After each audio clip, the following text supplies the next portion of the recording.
worked for a year in the finance industry, quit, moved to Tampa to work for Elliot Hulse of Strength Camp, and he fired me the next day after I worked out with him because he said, "We don't need another Elliot or Chris here yet." Alright guys, Monday morning, just gonna try to go hit this session. I'm not motivated at all. It's been a week since I've hit upper body because I'll explain, but it's not about being motivated, it's about being disciplined, and I'm gonna go do whatever push workout I can.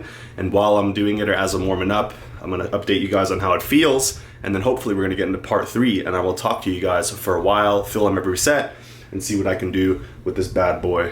But let's ride. It's time to make this bed and bounce.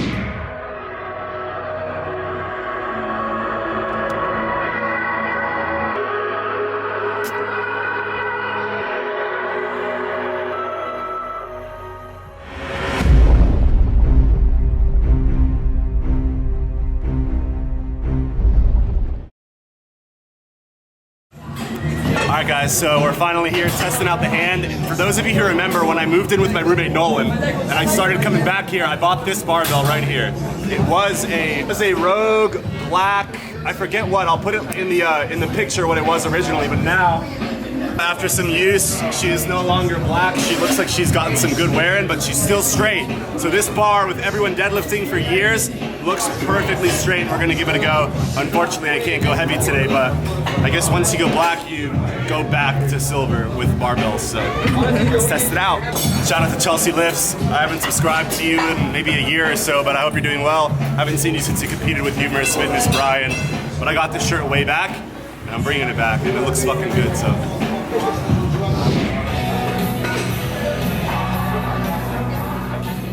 Alright guys, what's going on? I'm bringing to you part 3, and I'm just gonna get real, get down with you guys right now while I'm sipping on this Diet Coke from Panda Express. Young Kayla actually brought me a meal. I only had a little bit of orange chicken with my meal for my fats. So, still had some fun, but still on the diet. Now, what are we talking about today? How did I get to 200 pounds? And before that, let me address this little hand issue. One thing YouTube teaches you really fast or over time, and it's something that I've learned the hard way, is hiding in plain sight can destroy you and kill you from the inside out. Meaning keeping bad secrets, keeping deep dark secrets, or just lying. That is probably for me the most painful and most regrettable thing that I could ever do in my life. And every time I have done it or do it, it sucks. And basically what happened 7 days ago, I'll tell you guys now, is I fell at the animal shelter where I'm volunteering, because if I do want to go to physical therapy school, I need a lot of volunteer hours in clinical and just beneficial things. So I do work with the animals in the clinic, helping giving them shots and things like that. But I was walking dogs and the dog ran around my legs, and usually I brace my legs on a leash to slow them down, but it was wet. So I did like a 90-degree spin to my face and went to land on the ground while the dog was still pulling my other arm. So I only had one arm. And I landed and pretty much slammed my wrist here. So yeah, really sucks. But I think I said in today's workout to comment below. So let me guys know if you've had really bad injuries that didn't look bad. I had no swelling, no inflammation, but I slammed my hand on the cement and it's starting to hurt down here a little bit too. Anyways, that's just a disclaimer. When things are going tough in life, guys, putting your life on YouTube is very challenging. And when you have to keep things from, you know, your channel and stuff like that, it really affects you mentally. So I'm just trying to be straightforward with you guys. And I think in this video, we're going to kind of break a little bit of that being straightforward barrier, which you did in part 2. So how to get to 200 pounds? Well, I'm gonna tell you guys right now, I didn't do it naturally. So not a big shock there. I never really weighed into the 180s without the use of some GNC supplements, which you guys can't buy there anymore. But if you visit Blackstone Labs or the internet or eBay, you can find Havoc and whatever you want from Blackstone Labs. So it's still out there, guys, but take it at your own risk and definitely look at the laws of your country. So what I'm doing today is just a little bit of a chest workout, my first workout back with the wrist, and it felt a little bit painful. I was able to go to 185, so let's just jump right into part 3 and we'll get into the boring recovery training as I get into it for those of you guys that are dealing with injuries as well.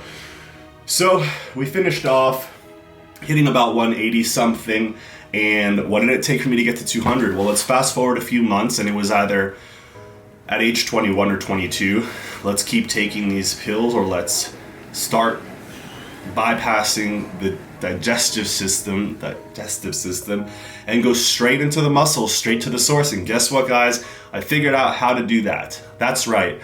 With the use of what we had back then, which was forums, this is about 6-7 years ago. Yeah, I was able to figure out what to do, how to do it, and I'll try to be straightforward with you guys. I was able to source what I wanted from a local source that I was able to get, and that's really all I'm going to say on that. Unfortunately, guys, there was an act, I think in 1994, that made testosterone illegal. In a world where you can, it's legal to have a sex change and get testosterone. It's legal to not want to get pregnant and get estrogen. But if you want to enhance your life or performance, you're not allowed. So if I was crazy enough, or pardon me for not being politically correct, if I was deciding that I was certain enough that I was a woman born in a man's body, I can take all the estrogen I want, or vice versa. If young Kayla decided she is a man and said, I will take testosterone, that's okay. But if you decide, I want to be a bigger man, no, that's not okay. You're not allowed. That's crazy. That is a crazy concept. That's illegal. It is illegal for you to want to be bigger with testosterone, but it's okay if you want to become another sex. That's not crazy, but being bigger is illegal and it's crazy, so we're not going to let you do that. Well, guys, I did it anyways. And that's what got me to 200 pounds. Now, how did I do it? The first time, let's just say the beginner 500 is what I decided to try. And if you guys don't know what that means, then you're so far off the boat that just don't try to figure it out. But the first 500, we did about 12 weeks, and honestly, my results were terrible. I did everything the way I was supposed to do, and what I got from the H-Draw and everything legally was fantastic. Muscle gains, weight gains, strength gains. And then with the Emmentate for 12 weeks, not so much. At around week 4 or 5, felt a little better. Around week 7 or 8, I felt pretty unusually strong, but nothing that was extraordinary. And then by the time all was said and done, I was in the mid 190s and I felt like my physique looked the exact same. I looked kind of fat, I didn't have much muscular separation, and my development was so. So guys, that was a really big wake-up call and a really big slap in the face, because I know you guys have heard, hey guys, when I hit, if I could just take one cycle and get to my natural limit, I'd be satisfied with that and I'd maintain that. Well guys, what if your natural limit sucks?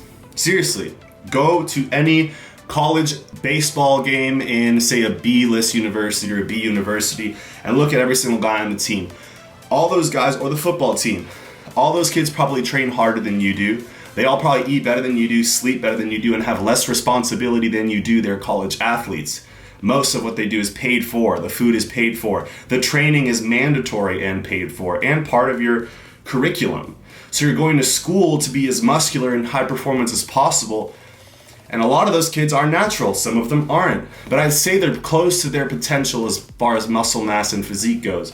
And I guarantee you, half that team, that guy looks like shit, that guy looks like shit. Now, I'm not saying personally that that's what I think, but just by reading someone's Instagram post, every football player and every baseball player at that school probably has a shitty physique and is probably fat to your guys' standards. Some of those guys aren't natural, and they are all doing what they're doing pretty much as their school. It's to get in shape and get jacked. And you know all those baseball players and football players, lots of them are meatheads that love bodybuilding too. And I'm sure, like I said, an observer would be like, oh, that guy's fat, that guy sucks, and he has small arms, and this and that.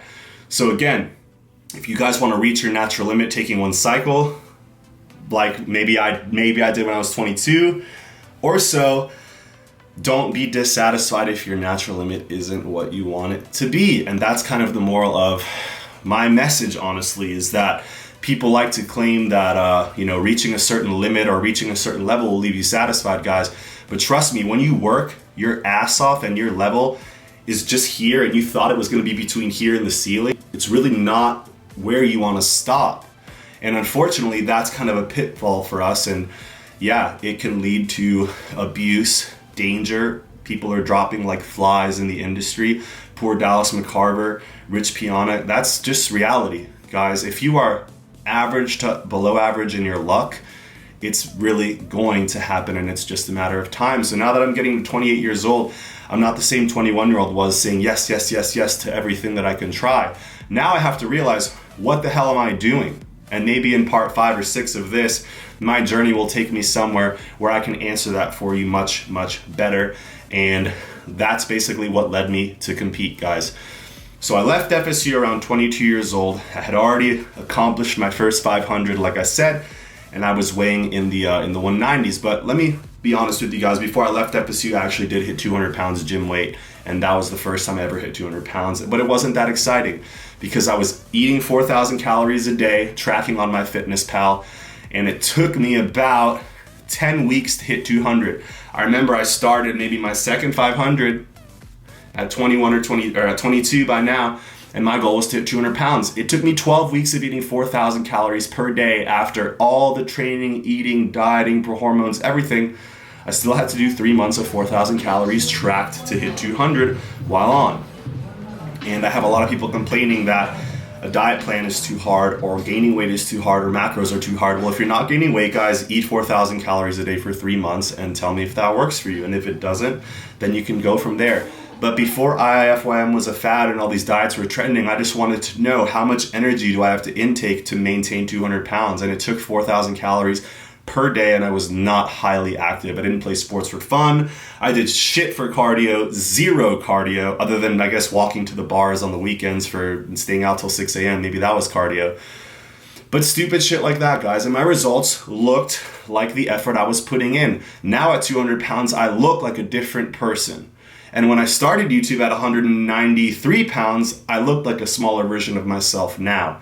But from my time on YouTube, from FSU to YouTube, guys, I look like a totally different person. And that's just years of getting better at working out and staying with my hormones where they need to be to gain more size. So that 200 sloppy pounds I left FSU at really got me nowhere as far as where I wanted to be.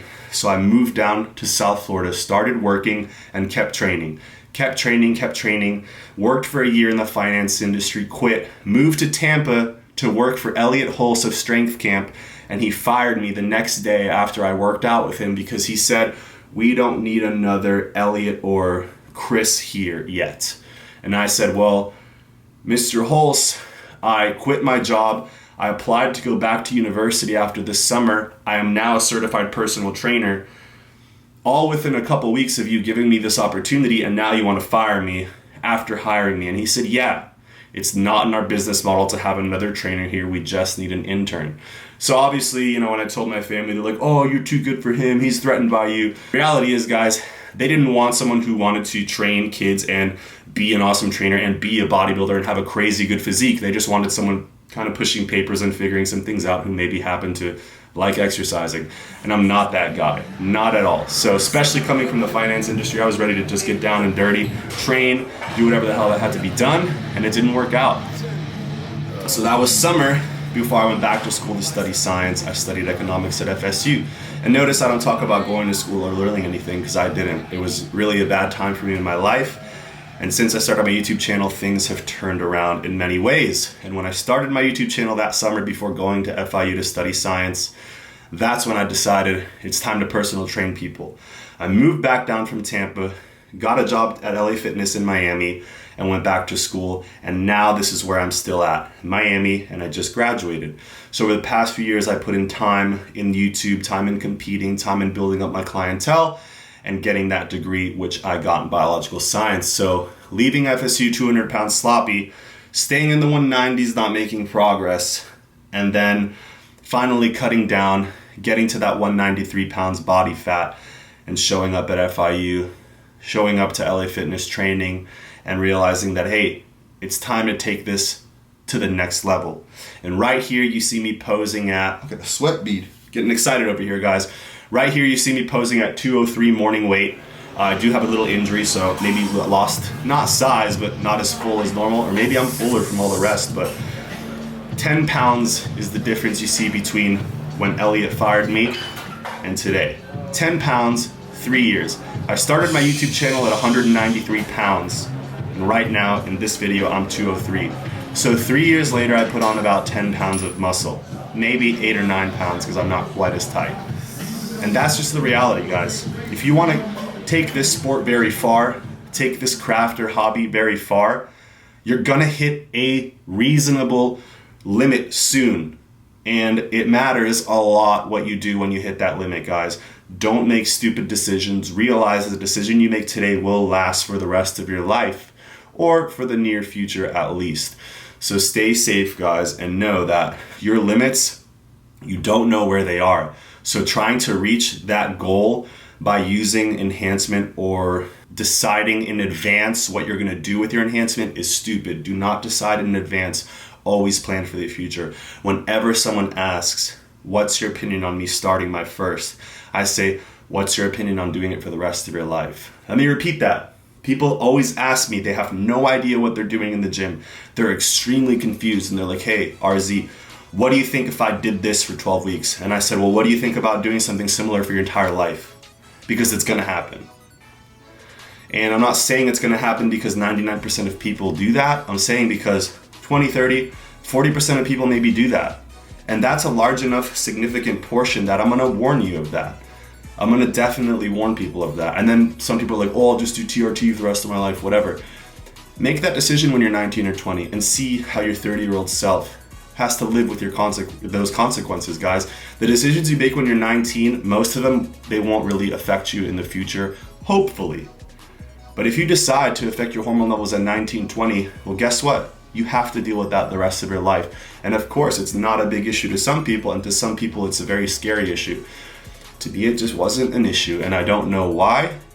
But guys, like I said, you never know what causes someone to do something, and you don't really have to know. Just know that what causes you to do something is gonna come from here.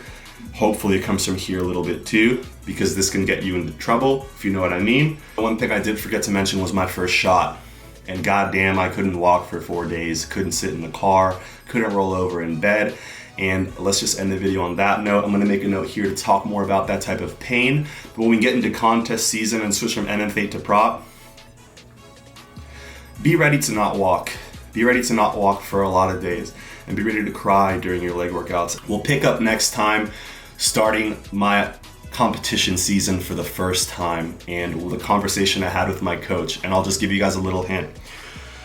Like I said, 193 was starting my YouTube career, my training career, my new degree. And then shortly into that, I met my coach. And I said, Coach, I want to compete in physique. And he goes, what do you weigh? He was looking at me, right? Wearing a t-shirt, didn't look too impressive. I said, I think what was that, guys? I said, I'm 201 pounds. And he said, okay, we can compete in 9 weeks, we'll start your diet. And I said, all right. Lightest I got was 193, and then I was on stage.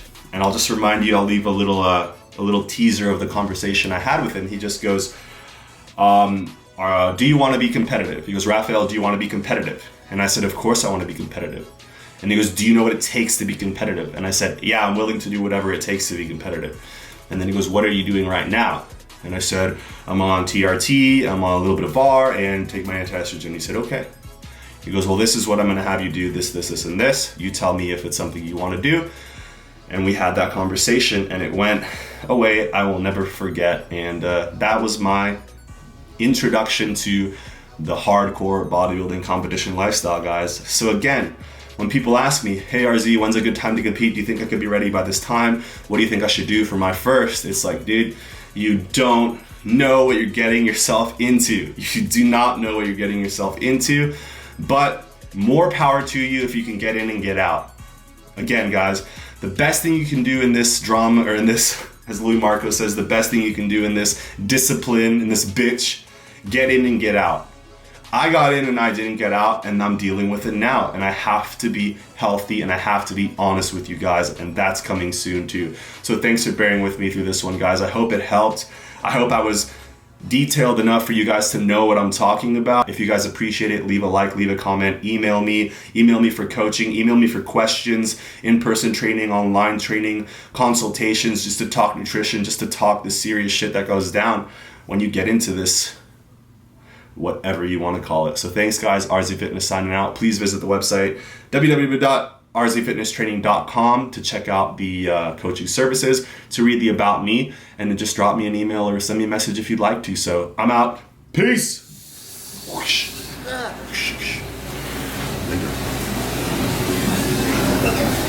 All right, guys, and that's a wrap. Hope you enjoyed the voiceover. Wrist is I'm gonna give it a 4 out of 10 on healing, but it was a 1 or 2 out of 10 for a few days, so I'm gonna take tomorrow off. I'll update you guys how the hand feels pretty much every time you see me in the gym from now on. So luckily I didn't break it, at least not badly, so holy shit, disaster averted. But comment below if you guys have sprained your wrists from falling. Let me know if you had inflammation, bruising, or anything, because I gotta get this sorted out. But it looks good to me. And the day I fell, I had no bruising. It just hurt like shit. And as you guys know, as bodybuilders, we can't really tell what pain is, so bye-bye. So I hope you guys have 7-Elevens or an equivalent, but they had a peanut butter and jelly donut.